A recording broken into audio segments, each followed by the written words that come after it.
하나님의 말씀을 한번 읽어볼까요? 실상 10절에서 11절입니다. 자, 오늘 하나님의 말씀은 주께서 친히 주신 징조 이런 말씀인데요. 아하스가 조금 교만한 모습이 여기에 나타납니다. 하나님께서 한 징조를 구하되 깊은 데서 지 높으서 인자 구하라 이랬더니 나는 구하지 아니하겠나이다. 나는 여호와를 시험치 아니하겠나이다. 여러분, 하나님께 구하는 건 하나님을 시험하는 게 아니에요. 어찌하든 우리가 구해야죠. 어찌하든 구해야 된다. 나라와 열방을 위해서 구하고 우리 가족의 구원을 위해서 구하고 하여튼 뭐 어려움을 위해서 기도하고 어려움을 위해서는 사실은 잘 기도하지 않는데 기도의 양이 차고 하다 보면 하나님께서 이렇게 채워주시는 걸 많이 느껴요. 자, 오늘 주 하나님께서 친히 주신 징조에 대해서 오래전에 어떤 설교자가 한 말이 생각이 납니다. 좀 목소리가 좀 이상하죠? 괜찮아요. 괜찮아요? 원래 좀 올릴까요? 좋죠. 제가 조금 힘들었어요.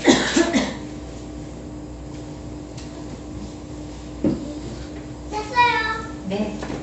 목회하는 교회를 어떤 분이 떠나고 싶다는 말을 하는데 그 이유가 절기 설교 때문이었다는 거예요. 왜냐하면 너무 오랫동안 한 교회에서 절기 올 때마다 절기 설교를 했으니 얼마나 힘들겠어요. 그죠?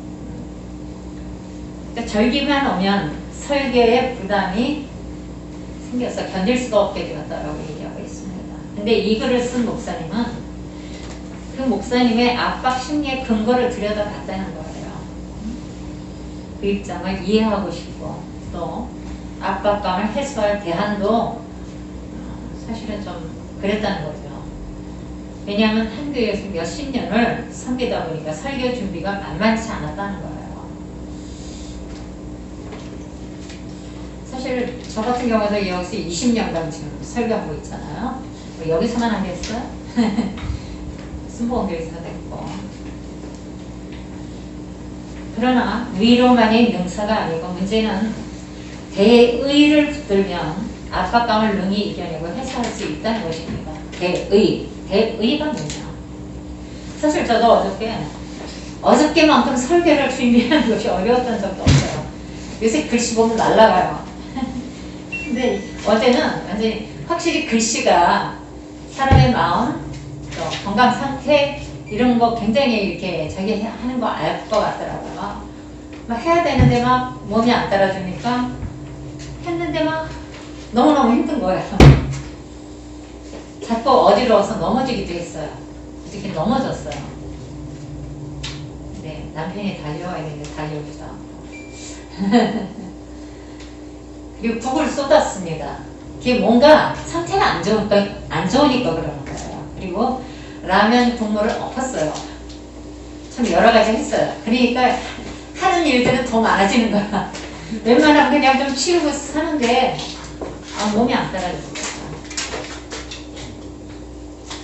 그래서 설교 준비가 쉽지 않았습니다. 아니 여기 있는데? 요한복음 21장 15절에 내 양을 치라 내 양을 먹이라 내 양을 치라 내 양을 먹이라 예수님은 생명의 떡이고 하늘에서 내려온 살아있는 떡이다. 이 떡을 먹으면 영생하리라 이렇게 말씀하고 있는 것입니다. 간단하게 임팩트하게 할게요. 설교는 바로 복음의 말씀 의를 위해서 대속의 희생제물로 자신을 드리신 예수님. 그러니까 사도 바울은 고린도 교회 목회와 설교를 추억하면서 한 말씀이 있어요. 고린도전서 2장 22절에 내가 너희 중에서 예수 그리스도와 그의 십자가에 못 박히신 것 외에는 아무것도 알지 않기로 작정하였습니다. 그렇죠? 설교에는 예수 그리스도와 그의 십자가에 못 박힌 것 외에는 아무것도 필요하지 않는 겁니다. 할렐루야. 성탄절 앞두고 이게 더 중요한 거죠. 예수님의 십자가 죽으심이 더 중요합니다. 생명을 위해 필요한 먹을 것, 마실 것이 없으면 안달복달하는데, 그러나 설교 자체의 맛을 내는 건 생각하지 않고 다채롭고 새로운 만만을 추구하는 그런 목회자들이 너무 많아요. 설교자에게 항상 세인과 은혜를 공급하는 오직 유일한 생명샘의 근원은 예수 그리스도의 십자가 도가 아닐까요? 할렐루야. 십자가의 도가 아닐까요? 제가 말이 좀 이렇게 삐뚤어져서 용서하세요. 우리가 십자가의 도를 버리고 새 것으로 먹이는 것은 주된 밥을 버리고 패스트푸드로 식구들의 입맛을 길들이는 나쁘고 게으른 주부와도 같다는 것입니다. 조금 사도들은 자기들에게 맡겨진 회중을 복음으로 먹였습니다. 복음밖에 없었어요. 예수님의 십자가 복음, 예수님의 십자가 죽으심, 못 박히심, 그리고 부활하심, 그리고 다시 오심. 순복음교에서는 오중복음이라 그래서 예수님의 십자가의 죽으심, 중생의 복음, 부활의 복음, 재림의 복음, 치유의 복음, 한 가지고 5가지 복음, 성령 충만의 복음 이렇게 되어 있었어요. 자, 사도들은 자신들에게 맡겨진 회중을 복음으로 먹였습니다. 아주 집요하고 고착적이고 반복적으로 그렇게 먹였어요. 성도들에게 복음으로. 옆에 가지가 붙지 않았어요. 요새는 가지가 많이 붙잖아요. 예를 들어서 예화, 어쩌고, 간증 많이 붙잖아요. 그런 거 안 붙이고 그냥 예수님의 십자가 복음으로 끝났어요. 시작해서 복음으로 끝났어요. 칼뱅이나 청교도 설교자들, 스펄전, 로이드 존스 같은 분은 오직 영적으로 십자가의 도와 그 은혜, 이해의 것을 말하지 않았습니다. 정말 훌륭한 그 설교가는 예수님의 십자가 복음에 대해서 얘기하는 사람이에요. 그들에게 영향을 미친 것은 항상 예수님의 그리스도의 십자가 복음, 그 말씀이 그들을 동일하게 사로잡았어요. 다 똑같이 유명한 스펄전 이렇게 설교가들, 하이린 청교도 설교자들, 스펄전, 로이드 존스 이런 분들이 전부 예수 그리스도의 십자가 복음으로 동일하게 사로잡았다는 거예요. 그런 의미에서 성경은 모든 시대 모든 하나님의 사람들에게 어떤 상황에서도 항상 최신의 묘약입니다. 히브리서 13장 8절은 예수 그리스도는 어제나 오늘이나 영원토록 동일하십니다. 할렐루야. 성탄 메시지도 마찬가지예요. 성탄은 저렇게 온도가 안 올라가죠? 지금 제가 파워 난방으로 바꿨습니다. 이게 안 올라가네. 추운데. 이게 추워요. 네. 옷을 입고 하세요. 괜찮아요. 소리를 제가 있으면 좋은데 소리가 없어서. 자, 성탄 메시지도 마찬가지예요. 성탄은 그리스도와 우리로 그 구속의 은혜에 집중하게 할 거예요. 그죠? 예수님의 십자가의 은혜, 구속의 은혜에 집중하게 하는 날이 성탄절입니다. 우리가 얼마나 성탄절의 의미를 잘 알고 있겠습니다. 하지만 예수님의 십자가를 바로 구원의 은혜 거기에 집중해서 우리가 더욱더 예수님의 그 사랑을 우리가 다시 한번 상기하는 그런 날로 우리가 집중해 보는 거죠. 성탄 본문을 해마다 반복적으로 사용해도 나쁘지 않습니다. 오늘 이사야 7장을 택했는데 설교의 본문을 선지서에서 채울 때에는 그 본문이 기록된 당시의 시대적 배경과 영적인 환경을 세심하게 살펴봐야 합니다. 이사야 7장의 역사적 연대는 BC 787년 그때예요. 그때쯤인데 거기 1, 2절에 보면 아하스가 왕이던 그 남유다의 상황이 말로 말할 수 없는 절망적인 상황이었다는 거예요. 대적들이 유다를 함락하지 못해 아주 정말 어찌할 줄을 모르는 기이한 이치를 증거했고 그 진실인 이사야는 7장 3절에 밝히고 있습니다.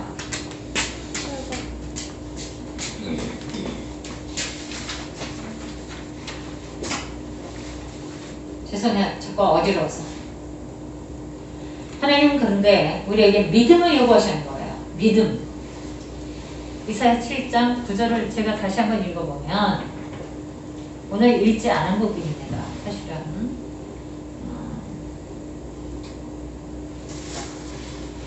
만일 너희가 믿지 아니하면 정령이 굳게 서지 못하리라 하셨다 할지니라.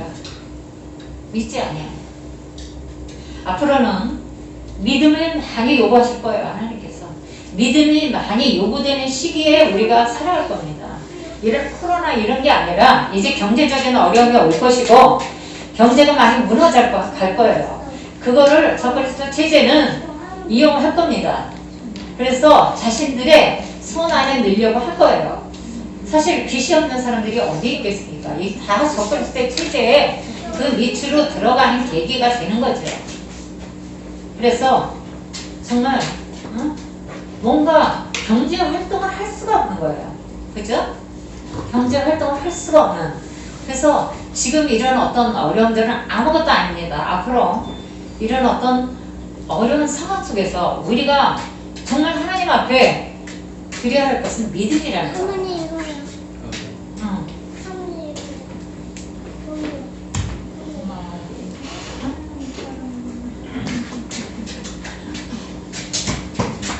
할머니가 뭐냐 안 좋은 사람이구나. 그래서 지금 하나님은 아하스 왕에게도 믿음을 요구하시는 거예요. 하나님께서 당신의 뜻을 이행하실 때 자기 백성들에게 믿음을 요구하십니다. 그것은 그 믿음을 통해 하나님께서 당신의 영광을 드러내시고 또 믿음의 백성에게 은혜를 주시고자 함입니다. 그래서 믿음의 재확인이 필요한 거예요. 그러니까 지금 저도 내가 믿음이 많이 떨어졌나 이러면서 주님 믿음 없는 것을 도와달라고 이렇게 기도합니다. 우리 주 예수님은 당신 앞에 나와 은혜와 긍휼을 구하는 사람들에게 여전히 믿음을 재확인시키시고 있습니다. 그죠? 많은 믿음의 선진들에게 믿음을 재확인시키는 거예요. 아브라함에게, 모세에게, 요셉에게 약속했던 모든 것들을 믿음을 재확인시키시면서 그러면서 그 믿음대로 하나님이 역사하셨어요. 그죠? 마태복음 9장 28절에서 29절 메인들이 나옵니다. 근데 너희 믿음대로 되라 이렇게 말씀하셨어요. 우리 주 예수님은 당신 앞에 나와 은혜와 긍휼을 구하는 사람들에게 여전히 믿음을 재확인시키셨어요. 자신의 믿음대로 되는 거잖아요. 맹인도 눈먼 맹인도 그 믿음대로 될 것이다 라고 얘기하셨습니다. 네 믿음이 너를 구원하였다라고 얘기하고 있습니다. 그러니까 믿음이 중요한 거예요. 우리 지금 어쩌면 믿음을 재확인, 바로 우리의 믿음을 다시 한번 확딱 겪고 싶으신 그런 시기인 것 같기도 해요. 왜냐하면 몸 같은 거, 몸 아픈 거 사실 아무것도 아니에요. 이 정도는. 그죠? 근데 이 몸 아픈 걸 통해서 다시금 뭔가 하나님께서는 우리에게 단련시키는 것이 아닌가. 그래서 믿음을 요구하시는 것이 아닌가라는 생각이 들었습니다. 예수님께서는 그들의 믿음을 다 알고 계셨어요. 맹인들의 그 믿음을 다 알고 계시지만 옆에 있는 제자들로 하여금 백성의 믿음을 통해 역사하시는 예수님의 영광에 주목하게 하시는 거죠. 그 예수님에 따라다니는 예수님의 제자들도 사실은 시원치 않았어요. 그냥 어쩌다 그냥 예수님이 불러서 그냥 따라다닌 거지 뭐 그렇게 믿음이 대단했습니까? 그러나 그 맹인더러 네 믿음대로 될지어다, 네 믿음대로 되라 이렇게 선포하시고 믿음대로 되는 것을 보고 하나님께 영광을 돌리는 걸 보고 제자들도 그때 믿음이 생긴 거예요. 사실 솔직히 그죠? 뭐 그렇게 믿음이 대단했겠어요. 많은 기적을 보면서도 그들은 많은 표적을 보면서도 그들은 또 의심하고 그랬습니다. 나중에 결국은 성령의 불을 받고 나서 예수님이 부활하시고 성령의 불을 받고 나서 이제 그들은 달라지기 시작한 거죠. 그들은 예전에 그들이 아니었어요. 그야말로 예수님이 하던 일, 그보다 더한 일도 하는 예수님의 12제자가 됐던 것입니다. 믿음을 굳게 할 징조를 제안하시는 하나님이십니다. 이사야 7장 10절에서 11절에 보면 여호와께서 또 아하스에게 일러가라사대 너는 내 하나님 여호와께 한 징조를 구하되 깊은 데서든지 높은 데서든지 구하라. 하나님께서 왕에게 말씀하신 것은 하나님과 그 행세에 대한 신뢰를 가지게 하는 은혜의 표정을 구하라는 거예요. 은혜의 표정. 이 대목은 하나님이 기뻐하시는 믿음을 강화할 만큼 하나님의 은혜의 방식에 속한 무엇을 구하라는 말이에요. 여러분 우리에게 하나님께서 이렇게 말씀하시면 어떻게 나올까요? 12절에 뭐라 그랬냐면 아스가 가로되 나는 구하지 아니하겠나이다. 나는 여호와를 시험치 아니하겠나이다. 이게 교만한 태도지. 하나님 우리한테 구하라 그랬으면 구하라고 했잖아요. 분명히 구하라. 그러면 내가 줄 것이다. 문을 두드리라. 그럼 열릴 것이다. 찾으라. 그러면 찾아질 것이다. 그러니까 나한테 구하라. 너희가 구하여도 얻지 못하면 그건 정력으로 구하기 때문이지. 그러나 구하라. 분명히 하나님은 말씀하셨습니다. 하나님을 시험하는 죄를 짓지 않겠다는 식의 왕의 대답에 하나님의 사람 이사야의 대꾸는 우리 의식의 수준을 뒤엎었어요. 13절에 뭐라 그러냐. 이사야가 가로되 13절 보세요. 다윗의 집이여 청컨대 들지어다. 너희가 사람을 괴롭게 하고 그것을 작은 자녀 여겨서 또 나의 하나님을 괴롭게 하려느냐. 이사야를 통해 하나님께서는 아하스 왕의 불신앙을 크게 책망하고 분노하셨어요. 유다의 왕은 자기의 아내를 구하는 자가 아닙니다. 하나님의 성민으로 유다 백성의 아내를 중심에 둬야 하는 사람이 바로 왕이에요. 특히 유다의 왕은 더 그랬죠. 그리고 하나님의 제안을 받고 하나님께 믿음의 강화를 위해서 도움을 요청했어야 되는 거죠. 여러분이 저나 여러분 다 마찬가지인데 믿음이 간 것 같지는 강하지 않아. 이럴 때 우리는 믿음의 단련을 받는다고 생각하시고 왜냐하면 너희가 정금 같은 믿음으로 나오게 하시기 위해서 하나님께서 너에게 연단을 주신다라고 얘기하셨습니다.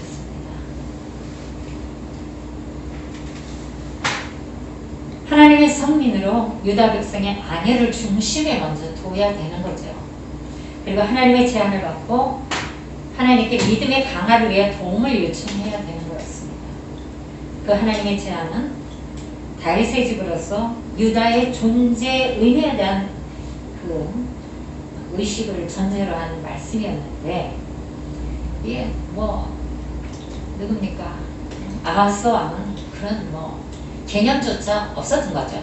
그런 개념이 있었다면 그는 구했을 것입니다. 그러나 그는 아브라함과 다윗에게 언약하신 하나님의 행사에 대해서 아무 생각이 없었어요. 그죠? 아브라함과 다윗 하나님께서 그런 제안을 하실 때에 유다 왕은 아브라함과 다윗에게 약속하신 하나님의 약속을 기억하고 하나님께 구해야 했습니다. 도대체 하나님 우리가 지금 이런 어려움이 있는데 이건 왜 이런 어려움을 겪을까요? 하나님 도와주세요. 제가 왕으로서 선민 유다의 왕으로서 이 백성들을 살려야 되지 않겠습니까? 하나님 그렇다면 유다의 왕인 저에게 믿음을 주시고 믿음을 강화시켜 주시고 정말 하나님만을 사랑하게 하시고 아브라함과 다윗에게 약속하신 모든 언약을 저 또한 기억하게 하시고 저에게 그런 믿음을 허락해 달라고. 자, 이 절망적인 상황에 있는 다윗의 집인 유다를 위해서 하나님께서 친히 징조를 주세요. 이사야 7장 14절의 말씀 같이 읽겠습니다. 시작. 그러므로 주께서 친히 징조로 너에게 주실 것이다. 보라, 처녀가 잉태하여 아들을 낳을 것이요 그 이름을 임마누엘이라 하리라. 자, 여기서 예수님의 그 탄생에 대한, 그리고 처녀가 잉태하여 아들을 낳을 것이다. 그 이름을 임마누엘이라 할 것이다. 우리 그때 학교에 가서 본 말씀이 이거 아니었어요? 자, 그래서 바로 유다 안에서 다윗의 자손 가운데 다윗의 자손으로 한 아기가 태어날 것이다. 처녀가 잉태하여 아들을 낳을 것인데 그 이름을 임마누엘이라 해.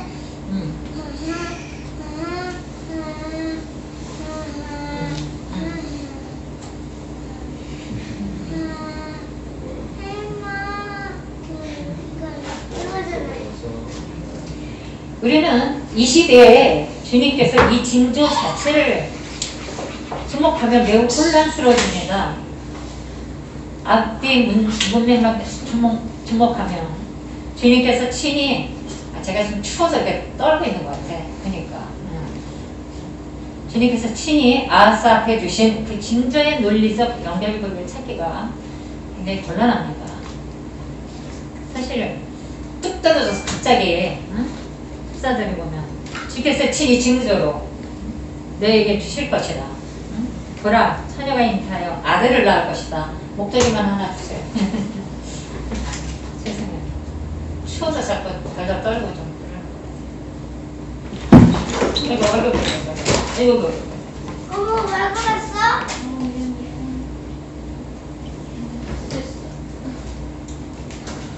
좀 나지. 나야. 전도사님들 뭐 하나 이렇게 하세요.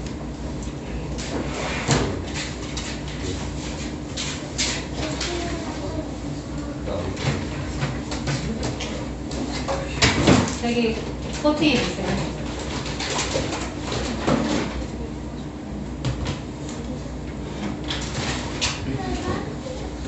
뭐가 잘못됐어요?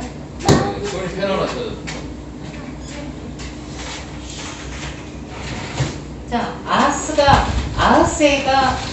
지금 처한 상황, 지금 굉장히 어려움에 처한 상황, 그것과 지금 말씀하신 주께서 친히 징조로 너희에게 주실 것이라. 보라, 처녀가 잉태하여 아들을 낳을 것이다. 그 이름을 임마누엘이라 하리라. 이런 어떤 것들이 연결고리가 사실은 잘 안 맞는 거죠. 아하스에게 이게 무슨 얘기냐 이렇게 생각될 수 있어요. 자, 유다를 다윗의 집으로 부른 이사야의 심중에는 그 당시 유다 상황 자체가 아니라 아브라함과 다윗에게 하신 언약, 백성들에 대한 구원과 당신 나라에 대한 하나님의 거대한 그 프로젝트의 그 거시적인 조망이 세워져 있었어요. 그래서 다윗의 집인 유다가 북이스라엘과 같이 결코 망할 수 없었습니다.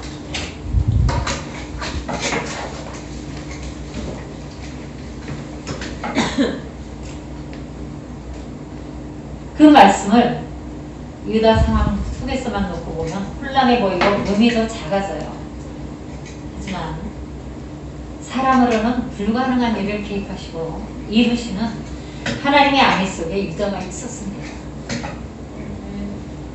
그 계획 때문에 아람과 북이스라엘의 막강한 연합군의 총 공격이 먹혀들지 않았어요. 주님의 말씀대로 아하스를 공략하던 두 나라의 왕의 그 땅이 황폐하게 됐습니다. 왜? 유다를 살리기 위해서, 다윗을 살리기 위해서, 다윗 족속을 살리기 위해서, 유다를 살리기 위해서 그랬다는 거죠. 그러니까 유다가 그만큼 중요했던 거예요. 유다가 특별히 예뻐서가 아니라 유다를 통해 결국은 예수님의 탄생을 우리 이사야 선지자가 예언을 했던 것처럼 예수님이 탄생하실 것이기 때문에 그만큼 중요하기 때문에 북이스라엘 같은 건 아무렇지도 않았던 거예요. 응? 북이스라엘, 뭐 아람 나라는 뭐 더더구나 나오고. 그러니까 아람하고 북이스라엘이 같이 연합해서 쳐들어온 거죠. 근데 도망쳤어요. 대파로. 주께서 주신 징조는 창세기 3장 15절에 여자의 후손의 언약과 아브라함과 다윗에게 주신 언약의 성취자 곧 아브라함과 다윗의 자손으로 오실 메시아 그리스도의 동정력 탄생을 보여주는 놀라운 계시였습니다. 아하스에게 믿음이 있어도 그런 징조를 구할 수 없었을 것입니다. 믿음이 있었다면 제가 구하는 것이 얼마나 초라하겠습니까? 그러하오나 유다의 아니와 하나님 나라의 영원한 복락에 합당하게 하나님께서 친히 징조를 주옵소서 라고 기도해야 되는 것입니다. 하나님께서 우리에게 기도를 요청할 수 있어요. 기도해라. 뭔지 모르죠. 그럴 때는 그냥 방언으로 영어로 기도하세요. 그리고 주님, 저희가 지금 믿음이 없어요. 믿음 없는 것을 믿음을 더 강화시켜 주시고, 응? 그리고 내년을 2021년을 더 믿음으로 살아갈 수 있는 내가 될 수 있도록 도와주세요. 이렇게 기도해요. 우리 성탄절은 그냥 예수님이 나를 이 십자가에 죽으시러 이 땅에 오셨다. 이걸 하나만으로 얘기하는 게 아니에요. 예수님은 나를 위해 십자가에 죽으시기 위해서 이 땅에 오셨습니다. 예수님 때문에 구원을 받은 거예요. 그렇다면 나는 이 성탄절에 나와 예수님은 무슨 관계가 있을까? 우리가 지금 연단을 받는 여러 가지 이유 중에 올 한 해 엄청 연단 받지 않았어요? 나만 연단 받았나? 올 한 해 연단의 연속이었습니다. 허리가 아프고 무릎이 아프고 또 하여튼 뭐 사람 연단에 재정 연단에 지금도 뭐 받고 있어요. 몸 안 좋고 그런데 그런 생각이 들었어요. 아, 2021년을 믿음으로 살라고 하나님께서 지금 훈련시켜 주시고 계시는구나 라는 생각이 들었어요. 만약 정말 마지막 때 경제가 많이 무너져서 할 때 후원자도 없고 그러면 어떻게 살아갈 것인가. 지금은 그래도 후원자들이 바로 있어서 그래도 저기 하지만 그분들도 삶이 바뀌어요. 그뿐이 아니라 나중에 이제 모든 것을 지어놓고 예를 들어 집바람 어쩌고 우리가 뺏을 수가 없어서 뭐 그럴 수도 있고 그런 상황 속에 있을 때 우리는 어떻게 살아갈 것인가 그런 생각을 했습니다. 지금은 훈련 받는 것이라고 생각하고 있어요. PLS만 훈련이 아니고 그렇잖아요, 그죠? TLS만 훈련이 아니고 하나님 앞에 정말 영적인 훈련을 받고 있다고 생각을 했습니다. 제가 오늘처럼 설교 준비하는 게 힘든 적이 없었다고 얘기했잖아요. 와, 진짜 한 장 쓰고 누워있다가 한 장 쓰고 누워있다가 너무너무 힘들어서. 근데 또 사단의 적인지 알고 있지만 감사했어요. 내가 이렇게 설교를 준비할 수 있는 것에 너무 하나님께 감사하고 앞으로 우리는 어떤 시대에 살아갈 수 있을지 아무도 모르니까요. 그죠? 2021년은 지금 21년은 지금보다 훨씬 더 어려운 시기가 될 수도 있어요. 우리 믿음에 대해서 지금 믿음의 훈련을 잘 받으시면서 우리가 내년을 준비하시길 예수님의 이름으로 부탁드립니다. 기도하겠습니다.